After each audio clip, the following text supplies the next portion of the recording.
नमस्कार.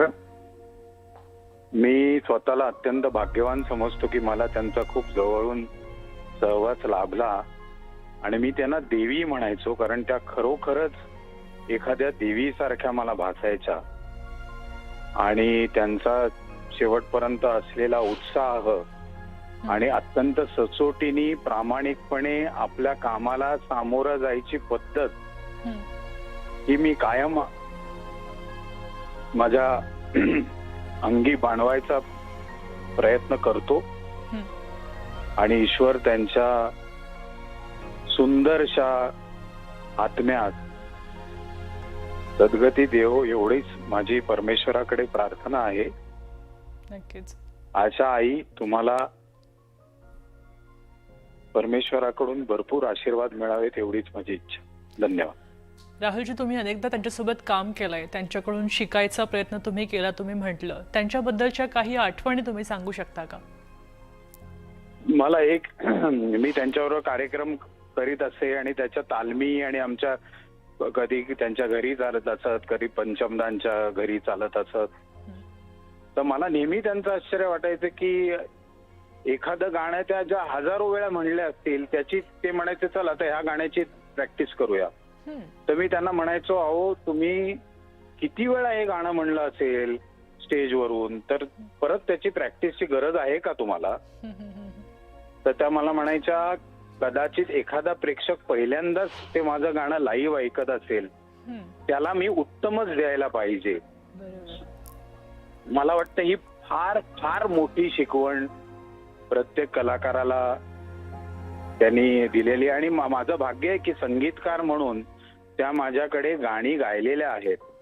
त्यामुळे ते गाणं त्यांना शिकवतानाची त्या ज्या म्हणजे किती हजारो 20, 30, 25 हजार 40,000 गाणी त्या गायल्या असतील.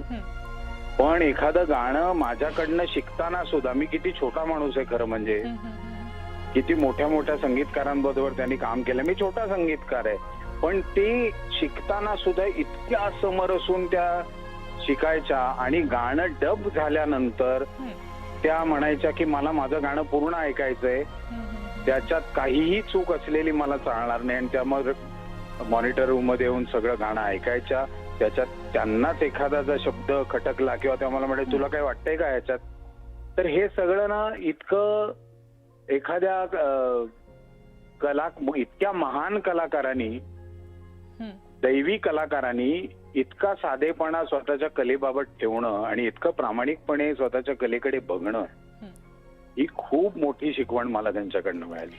नक्कीच. त्यांच्या पायाशी बसूनच कायम शिकत राहावं असंच मला वाटत असे. अगदी खरंय. राहुलजी, त्यांनी 90 पार केली आणि तरी सुद्धा त्यांचा आवाज जसाच्या तसा होता. आणि त्यासाठी त्यांनी वेगळी काही मेहनत घेतली होती का? त्याबद्दल काय सांगता येतं? एका संगीतकारानं आपला आवाज आपल्या उतारवयात सुद्धा बदलू नये, ही खरं तर खूप महत्वाची आणि मोठी गोष्ट आहे.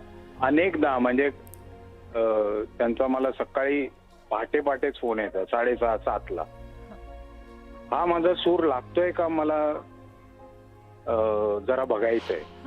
आणि म्हणजे त्या सकाळी 6 पासून उठून रियाज करायच्या, सतत डोक्यात गाणं, रियाज. कुठे म्हणजे आता वय जसं वाढतं तसं आपल्या आवाजाचा आपल्या आवाजावर एवढा ताबा राहत नाही, याची पूर्ण जाणीव ठेवून त्या आपला आवाज कसा लागेल याचा रियाज करत असत. आणि रियाज आणि शेवटपर्यंत त्या रियाज करतच होत्या. ही पण एक शिकण्यासारखी गोष्ट होती की आपला आवाज व्यवस्थित वाटावा आपल्यालाच, म्हणून रियाज हा किती महत्वाचा आहे. शास्त्रीय रियाज म्हणजे त्या जरी दम्मारोदम गायल्या असतील तरी त्यांनी शास्त्रीय रियाज कधी सोडला नाही. आणि फार या सगळ्या फार म्हणजे ते एक विद्यापीठच आहे आशा भोसले, त्यांच्याकडनं जेवढं शिकावं तेवढं कमीच आहे.